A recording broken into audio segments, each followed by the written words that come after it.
Okay, great. Thank you. Um, so my name, if you haven't already been in a session with me, is Lori Hersick. I'm a staff developer for the LIU, working in the areas of inclusive practices and least restrictive environment. So this whole day has been like right up my alley. I've been really excited. I'm sure you've seen all of these norms already. So just, please, engagement is very important. There's only 11 in this group. So by all means, just unmute and interrupt me if you have a thought or a question or anything, or you can use the chat feature. We honor all perspectives and assume good intentions. For your Act 48, don't forget to fill out that evaluation at the end of the day. The first 100 who had registered and also complete their evaluation get Dr. Young's book, Your Students, My Students, Our Students. And it is an absolute tiny little book, but fabulous read. It really challenged my thinking on inclusion, and it's what I do. So I think that it's very valuable, especially if you are a principal or someone in a position who can make some changes for your school. Our outcomes, I want you to consider the characteristics of today's classroom. We're going to review the system we currently use to serve students, and then come up with a basic understanding and overview of that MTSS framework and how that framework helps support a wider range of students than just our typical gen ed students. So if we think about that classroom of today, I want you to consider that as of 2017, 63.4% of students with disabilities spent 80% or more of their day in the classroom. So our general educators every day have students in their classrooms with disabilities. And that has come about through law changes, but we also need to consider with that, they haven't been given a lot of support to meet that different need. They also have students who speak different languages. They have students coming from trauma backgrounds. There's such a wide array of students with labels in their classroom that they can sometimes get overwhelmed. And so I'm hoping that looking at this MTSS framework, we also find ways that we can support our general education teachers and our classroom settings to be well-rounded, not just dumping more on their plate. I love Christina McLaughlin, if you've been in any of her behavior sessions, she says MTSS isn't one more thing piled on our plate, it is the plate. It's the way we organize everything, and it's what holds everything up. So we have to think of that organization. But I want you to see that 95% of the students with disabilities spend time in the gen ed classroom, from a little bit to a lot of their day. So we need to support that. One thing to consider is right now, our current model of special ed is a medical model. We basically diagnose a student with some type of issue or label. We say they have autism, they have intellectual disabilities. Well, think about that. If you were told tomorrow you have cancer, what would happen? You would start on some kind of medical treatment to try to fix that problem. You might go to counseling if it's something like depression. Well, if we look at disability as a medical model, we always look at that child as if they need to be fixed in some way. We're not looking at the strengths they bring to the table, but instead we're looking at the deficits. And so that's really a disparaging way to look at students. Now, I know right now that's how we get funding, but we've got to be able to change our thinking and see what the students bring to the table instead of what they're lacking. Because at any given time, in any given day, any of us is lacking. I may not have gotten enough sleep last night. Maybe I'm going through some kind of trauma in my family. So there are times when any one of us needs that extra support. So I really want to try to get people thinking beyond that medical model. And also thinking of labels. Think of all the labels that our kids come to us with. Special needs, gifted, English language learners, low socioeconomic status, trauma, there's so many things that we label kids with. And the intention of that was not bad. It was supposed to give us strategies to help meet the needs of students. But what has happened is those labels have almost become a burden.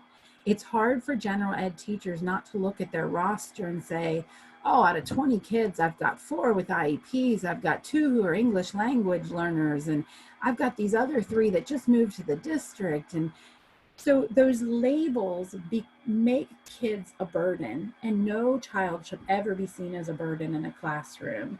They should all be seen for the gifts they bring and the needs that they have, but not a burden. It should be seen as a way that I need to instruct differently, not as a fault of that child in any way.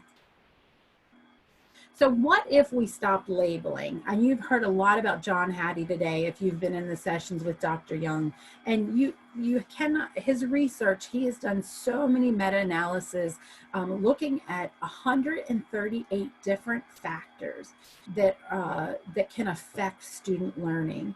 And a typical effect size, the normal range, the average range is 0.40. But his looking at not labeling students ranked 21st out of 138 with an effect size of 0.61. And why? Mostly because of teacher perceptions of those labels. We are human. When we see a label to something, that's teaching us, that's showing us how to handle it, or so we think. And unfortunately, most of those labels have a negative connotation to them. Even something like gifted, which we would think is a positive connotation, sometimes puts kids in a position where they're treated as if you should know that already. I shouldn't have to help you with that because you're gifted. So it can be treated negatively if we view it that way. So if we step away from labels, instead of looking at and start looking at our classroom as a whole, where are my kids not getting it and where are they? And what do I need to do to change my instruction? Instead of what do I need to do to change the kids? Because we don't have any control over the kids that walk in our room. We can only control what we do. So if we did no more labels, how do I know what my students need? How are we going to figure that out? Through MTSS, we start to set up that inclusion and equity that does screenings and starts that process.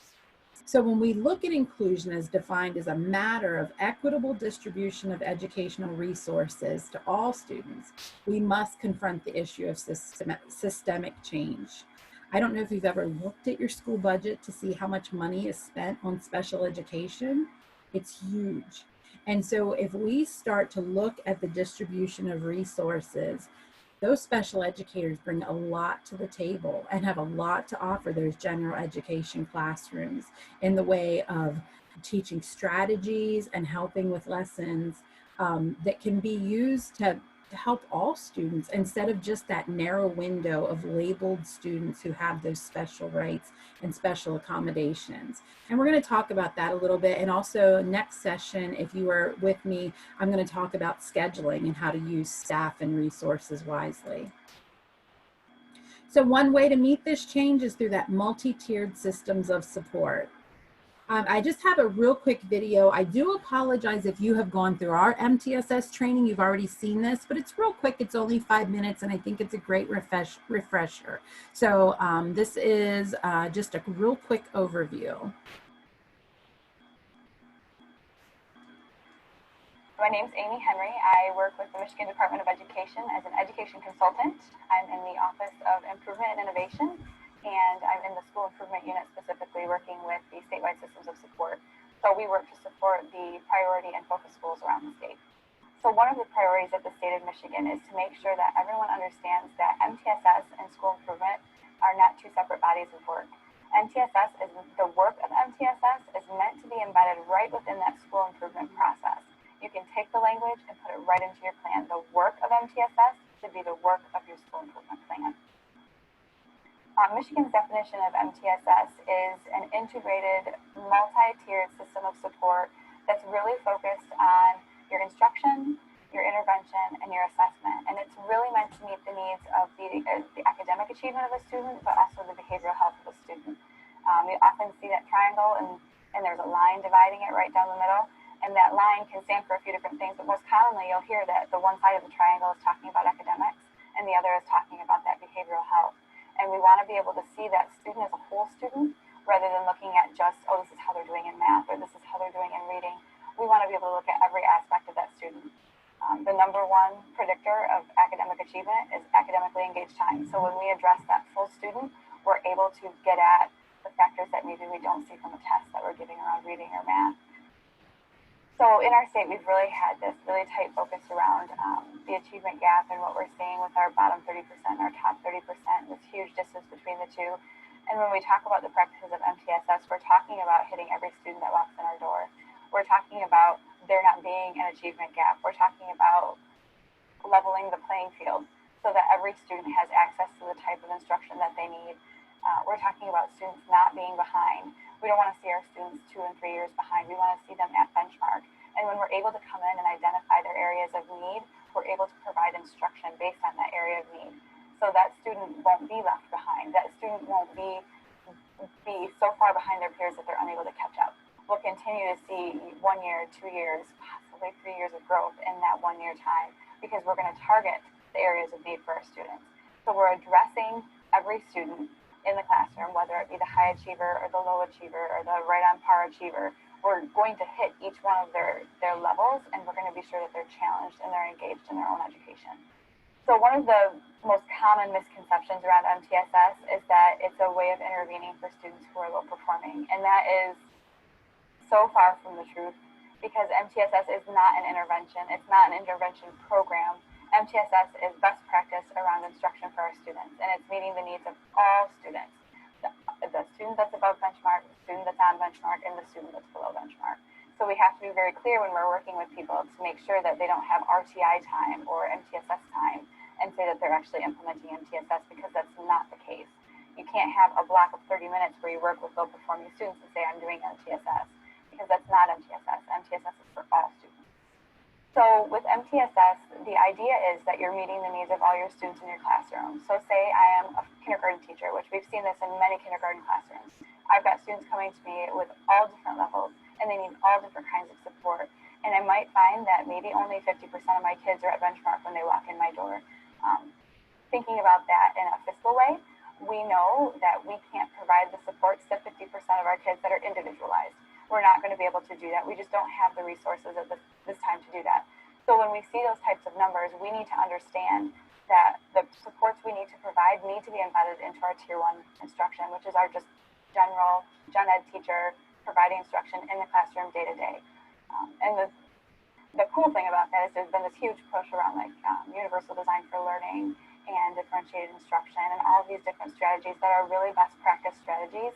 And those get at the heart of MTSS, which is to meet the needs of all of those students. If the Tier 1 instruction isn't meeting the needs of those students to begin with, then you're not going to see that Tier 2 or Tier 3 is ever effective. We've tracked data, we've followed kids, we've got 10 years worth in one district we worked with, and we followed these kids. And when they were at Tier 1 instruction, or Tier 2 instruction, and then moved into Tier 1, and then kind of lost, it's kind of a weird way to put it, but they lost those supports, they would cycle in and out of Tier 1 and Tier 2 instruction. They would continually go in and out because the problem wasn't at the Tier 2 or Tier 3 level. The problem was at the Tier 1 level. And we have to beef up that instruction. We can't change the students that are walking in our door. We can't change what we get. We have to change what we give. So we have to change how we're providing our instruction and how we're meeting the needs of those kids. If 50% are below benchmark, that means our instruction needs to be beefed up so that 80% can get at benchmark. And we have to do that in the Tier 1 universal level. I think about what our teachers need when they're doing this work.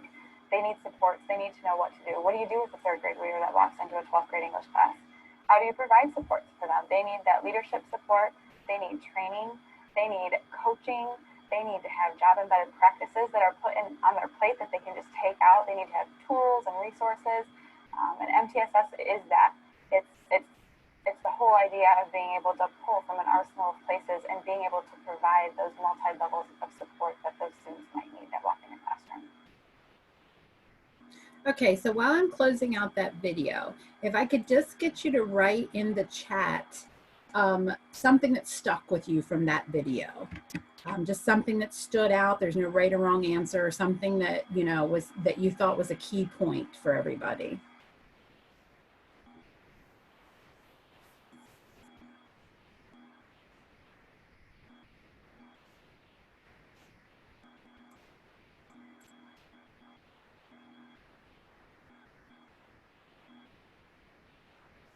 Great, Elena. We have to accept all students who walk in our buildings, no matter who they are and what they bring. We need to support them where they are. Fantastic. You're absolutely right.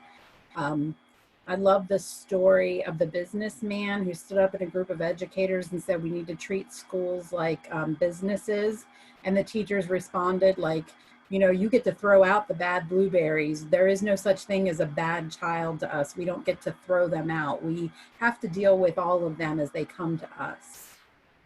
All kids need to feel part of the class. All need to be supported. Thank you, Carolyn. You're right.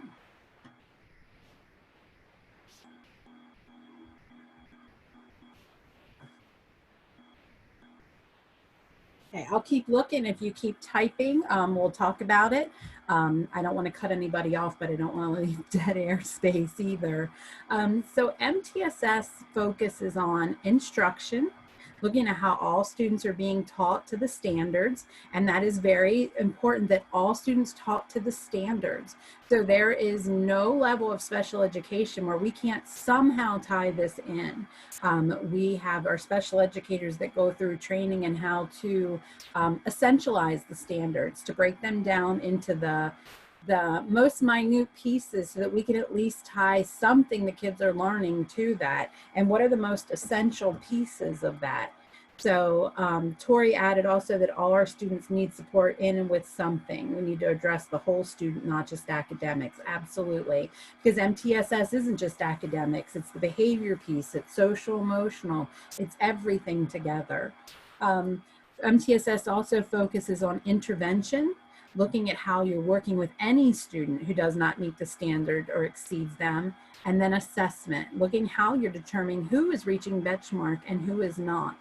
And I think Dr. Young also showed that how a learner's profile is so different. I may be really strong in writing, but maybe not so good in the research part. So if I have to write a research paper, putting those two pieces together, it might look all over the place because I'm good at the writing, but I'm not good at tying those pieces together for me. So assessment is looking at who is reaching benchmark and then putting kids in skill groups according to not reaching that.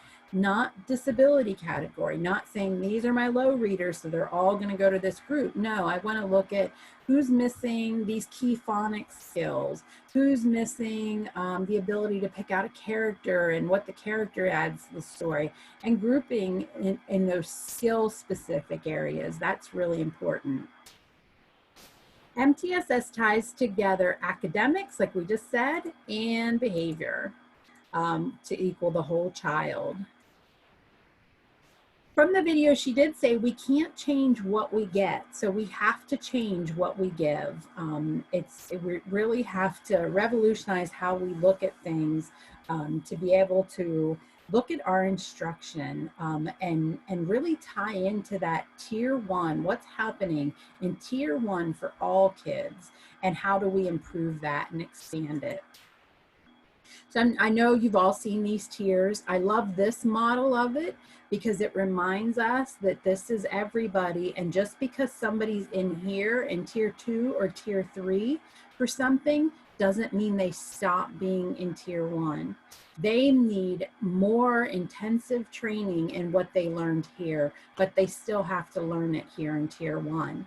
This is added intensity and added time, and then even more so here. Now, there will be a tiny percentage of kids that have, you know, extreme levels of disability that they may not be able to gain information from one of these areas, but that should be a minute percentage of your students. Students need to be taught in tier 1 along with their peers, and then we add that intensity when they need the extra support. Tier 1 is any type of universal intervention. Our goal is reaching 80% of students at benchmark. When we assess our students and find out that 40% of our kids need tier 2 level of help, that is not showing a tier 2 level problem. That's showing a tier 1 level problem, and it needs to be stronger to meet a broader range of students. Now, I want the caveat of that's not returning this year after COVID. all of our kids are going to need intervention. All of our kids are going to be behind when we return because they have lost key instruction time. So we're going to be on a different learning curve for the next year or two. Why we're playing, I don't want to say catch up, but we have to zero down again on those essential skills that kids need to move forward from grade to grade. And so we may not be able to cover every single thing that we have done in the past. We may have to compact things and really drill down on skills that are the key skills and most important. So that's really important.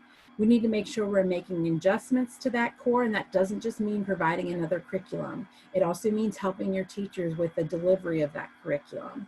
And then that fidelity of instruction has to be monitored in some way through peer groups and learning groups together, your professional learning communities that you develop. So that is how we work together to improve instruction for all. MTSS is also really a problem-solving model. How do we define the problem? Well, first we have to have assessment data. If we have assessment data and we find out that all of our third graders are struggling in the same area, it helps us analyze that's the problem and then implement a plan to deal with that hole that we have.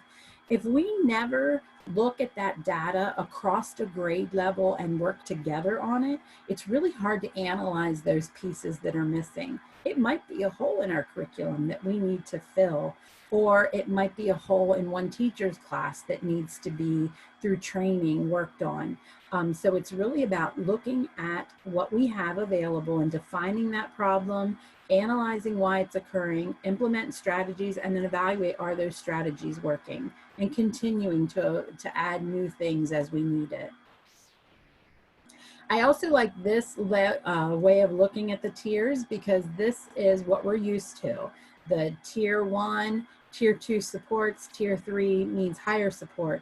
We cannot forget our higher level students that need enrichment and need that, extreme engagement so that these kiddos don't lose interest in school. They also, in their own way, have their own special needs because they need to be pushed and accelerated when possible. And it is very important that they also get the same attention to their needs. MTSS, causing change in education. I hate when this little bar comes up and then you can't see the bottom. This came out of, Wayne Saylor has done a lot of research and he has some amazing articles on inclusive education tied to MTSS and UDL. And he came up with, these are ways that it can cause change in education. It has no category or label. It applies to all students. MTSS uses an ongoing performance measures through screening to make decisions about our interventions. So we screen 3 times a year, and we use that same screening on every single student at that grade level so that we can compare, we can look at our instruction, not necessarily the individual student. We do need to look at individual students to be able to know who needs extra work, who needs that level 2 and level 3. But what we really need to focus on too is how can we strengthen our core? C, they need to fully integrate social behavior interventions with the academic. D, it applies across all school settings, then specifically in one category. So we are looking at reading, math, we're looking at behavior, we're looking at students, in unscheduled time, downtime, because we are looking at the whole student.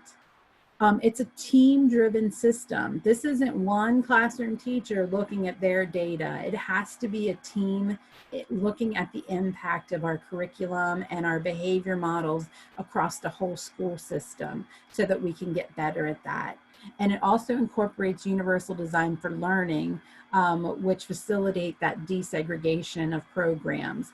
So if I'm providing multiple means of instruction, multiple means for a student to show me what they have learned, and providing that in a way it reaches more students, a broader range of students, so that they can all participate in that tier 1 general ed classroom.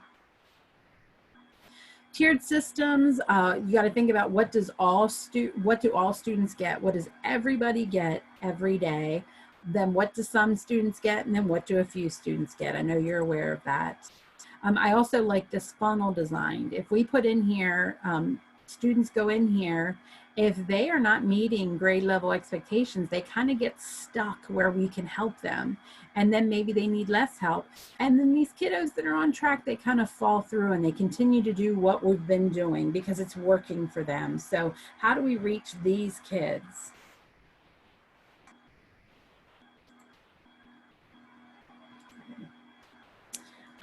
The level of time, I've already explained this. This talks about your level of time, focus, and intensity.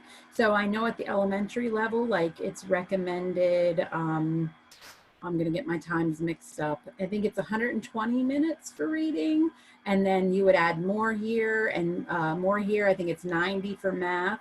So you're adding more time to review and to help fill in those skill gaps. And you may change the strategies then within these as well to help the students learn more. It's not removing them from any of the levels below. MTSS leads to better instruction through UDL and differentiation. And I know that universal design is looking at the different areas of the brain, the affective networks, like why are we learning this? Students ask that all the time, why do I have to learn this? So we have to be able to tie that together for them. Their recognition networks of their brain, which is what am I learning? How are you representing that to me? Through videos, reading, talking about it, hands-on experiments. And then that activates our strategic networks and action expression. How am I going to show you what I learned so that you know what I didn't learn and what you need to go back to? And we talked, and Dr. Young talked in her last session about those different ways of expressing what you learn. This just gives you the chart that kind of dives into that a little bit. And this is a resource I also added in your folder. When you go to the CAST website, you can click on these, every one of these for ideas. And I'm sure that if you've been in any of the UDL sessions with Val, she's probably also shared this resource. Differentiation, we know, is changing the pace or flow of a lesson, providing multiple ways to present it, different ways to practice. Who is responsible for differentiation? Any ideas that you you could put in the chat, or someone unmute yourself and share?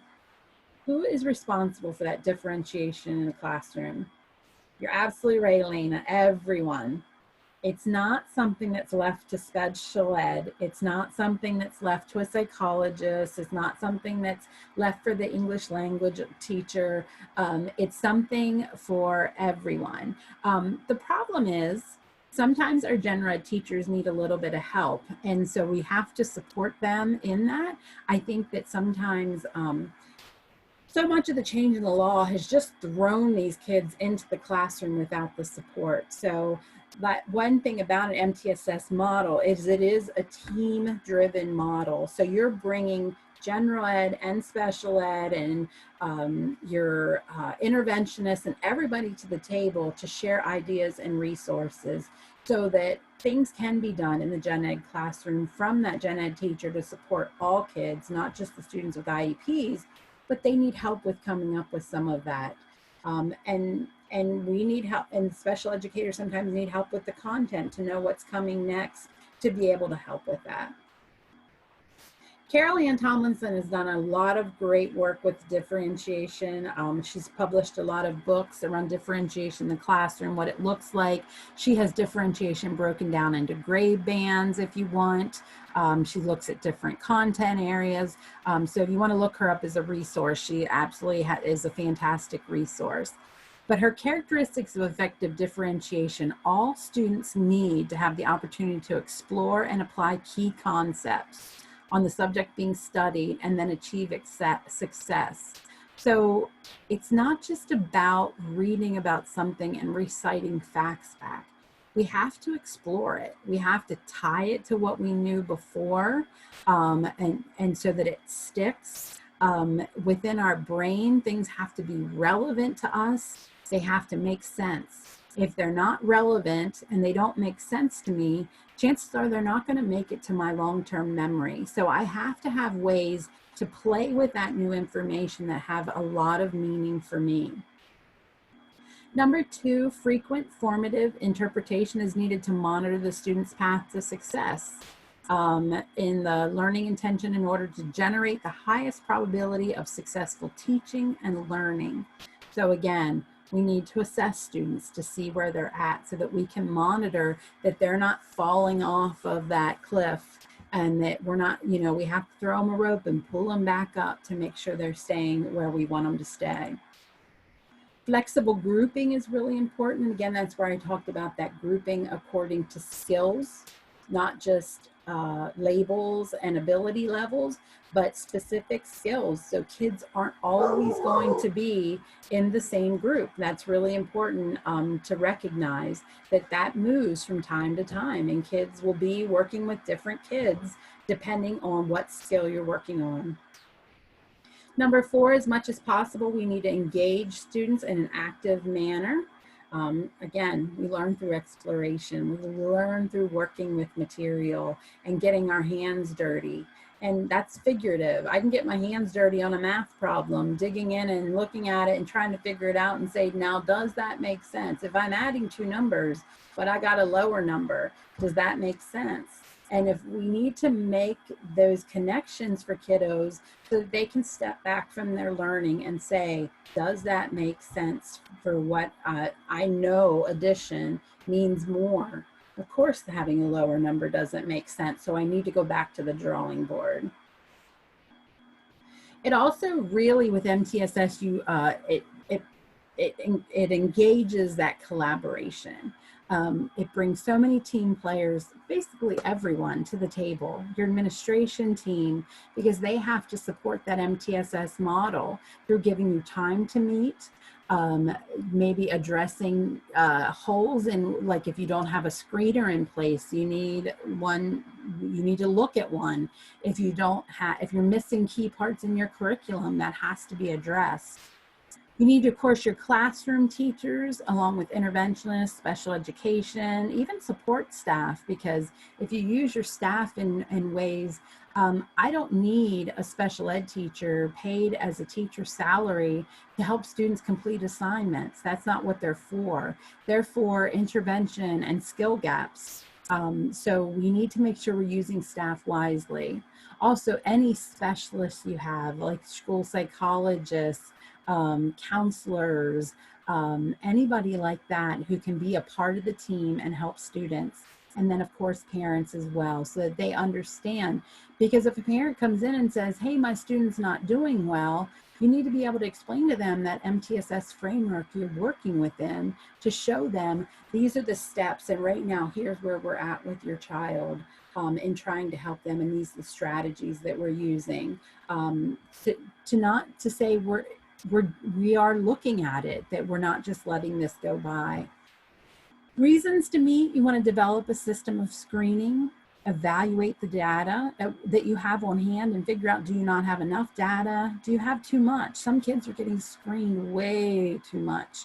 Some schools have 4 different reading assessments they're giving. That is a waste of time and money. It really is. Find good screeners. You can do 3 times a year for all kids. That's all you need, as long as it drills down enough in the skills. You do not need to over-assess kids. You want to evaluate your core instruction, share resources and ideas, and support all students. Think about those advanced tiers of support. Who's responsible? How do you determine which students need support? And how do you determine when the student no longer needs the support? These are all things that that team works on. One thing is, we don't want kids living in tier 2 or tier 3 forever. That is not where they need to be. And if they're not getting the information, that's when you start to look at, is there a disability that's standing in their way? Is there something more they need than what they're getting right now? But one thing too, it was mentioned, I'm not sure, I think on day 1 with the academic day, if we have students that continually cycle, into 2 tier, they get that into the 2nd tier, they get the support they need, and they come back to tier 1. And within a few months, they're struggling again and they're bouncing into tier 2, and that's continually happening. Again, that's a tier 1 issue. What support could be given in that tier 1 to keep this kid from cycling back and forth, so that, you know, we can make more students successful at tier 1? What is the focus as a collaboration team you're looking at when students receive intervention or special ed service time? What's the focus of that time? And this is really important. Are you focusing that time on task completion? Meaning they're bringing their regular ed assignments to me as a special educator, and I'm helping them get them done because they're falling behind. Anybody could do that with them. We could have a para, we can show parents how to do that. That is not how we want to be spending our time. And I know I worked with high school level students who worked on credits, and I am completely guilty of that. Trying to make sure they had everything turned in that they need to turn in. That is not a skill deficit. If their skill deficit was organization, I should have been working on organization. If their skill deficit was it took them too long to do assignments because of their low reading, I should have been working on reading abilities. I should not have been stuck in task completion, because that teaches nothing new. That does not fill in that skill gap in any way. It's just marking checks and you're checking off a box. So we have to look at skill deficits, and it's really important.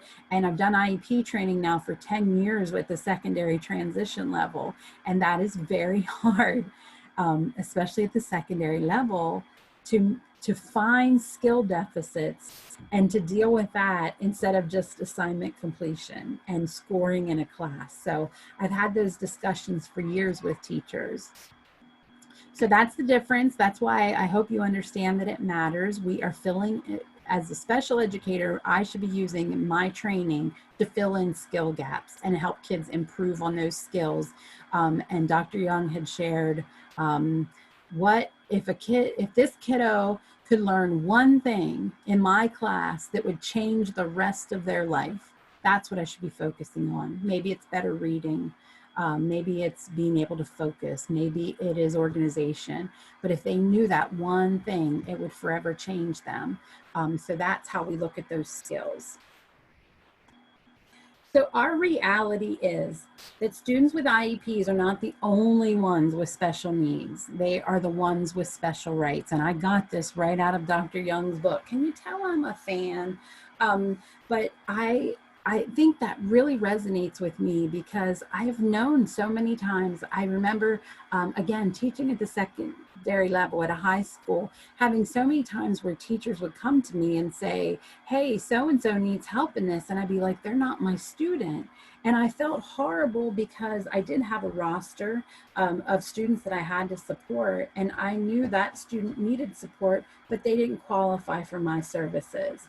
And that's a horrible thing. If I'm there to help kids, I should be able to be there to help any kid. They shouldn't need to have a label to come see me for that support. But that, unfortunately, is the way our model is set up right now. So we need to look at ways that can we rearrange staff to maybe do that better. I think that that's really important. And that is really a thought-provoking thing that I've gotten out of her book. That's not something one or two people in each district can do. It's got to come from the top down, and we hope to start some of those discussions, but it's just something to think about. But that MTSS framework of looking what is happening for all kids, and how can I make that as robust and powerful and engaging as I can, I'm going to meet a broader range of student needs. And that's what we're hoping to do. So it can all be done better through MTSS. Not saying it'll solve every problem of the world, but it'll open the doors to new ideas. Some resources I wanted to share. Patton has a desk reference. This is the link to it on Universal Design for Learning. Talks about those 3 categories very briefly, but if it's just something you want to share with teachers or colleagues. They also have the needs assessment and implementation tool for MTSS. So if you just kind of wanted to look at where's our school in this progress, and, you know, oh, we have this part, but maybe not that part. And also, if you are not in our MTSS training series and you are interested, please contact my supervisor, Tanya Moret, about how to get your district involved. We've been doing it kind of by building and building those MTSS teams so that we can get those things in place for you. The sources I used in my presentation, Hattie's book, Visible Learning. There were fast facts on inclusion. Again, Saylor, I like a lot of his research, and then Dr. Young's book. So that is all I had. We're finishing up a little bit early. Is there anything that you hoped I had mentioned and I didn't? Any questions I can answer? I'm happy to stick around. You can stick it in the chat. And if you feel like you know all there is to know about MTS and you need a break until your last session, by all means, you're free to go. I appreciate you coming to spend the time with me.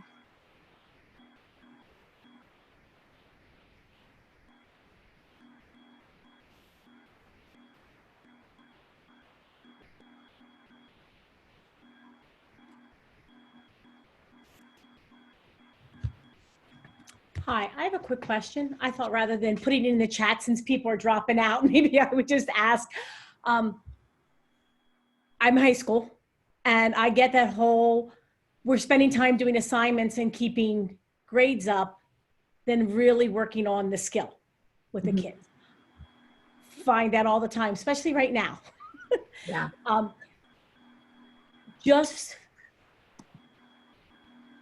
I know what I should be doing, and I know I should be focusing on those skills. Finding the time to be able, like, how do you convince that it's, well, don't really worry about the grade. I don't have time to work on that. I need to work on the skill, like finding that juggling and getting people to buy into that juggling. It is really, really hard. I think, Tori, we worked together, didn't we? I believe so, yes. Yeah, because I recognize your name. I'm like, I know where you're at. When I saw you, I'm like, I know we've worked together. We did the transition classes. I came in and helped with Patty. And it is, and I think that, you know, like you get your kiddos for resource time, don't you? Not sometimes. Even really anymore. With our new schedule, we get to see them some 30-minute blocks in the middle of the day. Yeah. And it's not every day. It's not. Right. And so it's one of those things that's so hard, because I think, like, if you get to see them for an extended period of time, I could see pulling a couple kids at a time for 10 minutes. So they're still getting some of that class period to work on assignments. And you might have, do you have classroom assistants with you at all? We do. We have paras, yes, that are out in the regular ed most of the day. Yeah. Okay. Not in our rooms. So So I know. And it's so you could have time with them where they could still work on stuff, but you could rotate kids back with you to work on skills in short matter of time. Right. We're also really trying to push co-teaching as much as possible. I know some districts have bought into that way more than others, because I know it's difficult to schedule. We do. And it's varying degrees of success depending on the partnerships. Yes. I understand that, because it is difficult sometimes with personalities to share that. Right. And there is no easy answer, especially at that secondary level, because kids' time, it's so stretched thin. It is. And there's so much required of them. Again, it's just trying to find 10 minutes here, 10 minutes there. Yeah. And by the time you get the kids in the room, that 10 minutes is 5 minutes. Yes. You know, and they want to talk to you about their problems and everything that's going on. I know. Right. Trina, did you have something to say? Yeah, because I'm in a similar situation at a middle school. And it's interesting because with my 7th graders, I teach some intervention. You know, I can work on skills and they're great. They love just doing on the board. But with a lot of my 8th graders, it's a motivation, it's a behavior, and so really the buy-in for them sometimes is allowing them to work on their homework. And I feel like as a math teacher, I don't want to say this too loudly, but sometimes I don't necessarily want just anybody helping them with their homework. you know, Yeah. with their math homework, because that does lead into help. But then also, like, the more they do the math is how they're going to learn it. So I kind of feel like there is a benefit, especially with those with low motivation, that, you know, helping them with what they have in front of them, knowing they're going to get credit for this, but then also, like, you know, trying to go deeper with it, I feel like is the buy-in, and they don't learn it if they don't practice it. So that's my philosophy. Well, and I also I wonder agree. too, when you get into higher level math, could your IEP goals turn into more of works independently to complete assignments, and then you're measuring maybe how much time you need to support them instead of the task itself, you know? Because it's hard in math that there's older grades to break it down into skills as much. But you could see like organization, you can see motivation, you can see task completion, those types of things, time on task. You may change your focus a little bit to allow them to work on that. Mm-hmm. I mean, I'm not learning support, so I'm not the one that makes the goals for them. I'm just kind of like more on the math side, but well, and that's whenever I see like, you're not supposed to help them with this, I'm like, but I feel like that's a huge buy-in. Yeah. And they're practicing it, you know, and then I don't just be like, okay, let's do this. I mean, it's also, okay, well, this is why, you know, but yeah. Well, and I'm also have to admit, I'm totally guilty of that as a special educator, is we hold their hand way too much. We do too much for them. And because I don't want them to fail. I don't want them to, you know, I had behavior support kids. They weren't coming back for a 5th year. They were going to drop out. So it is a balancing act all the time. I can tell you best practice, but you guys live it every day. You know what I mean? So it's trying to find that balance in what we do, even if we can catch that 5-10 minutes, you know, hey, we need to practice this because I see you're losing it, kind of thing with them, and get them. It's hard. There's no easy way around it. It's difficult. And this online makes it even a, I can't imagine. Yeah. I cannot imagine trying to engage with my 15 emotional support, behavioral support kids in this time. Like I cannot. Oh, I would have to go to their houses and talk to their parents. There's no way. And in this time, trying to teach the skills and stuff, it was definitely like I was spending lots of extra hours with kids, but it was completing assignments. It was it was, you know, it wasn't necessarily looking at their deficits as much as catch up. Absolutely. Like they're not understanding it just with the class in that way. So, hey, can I Zoom with you privately?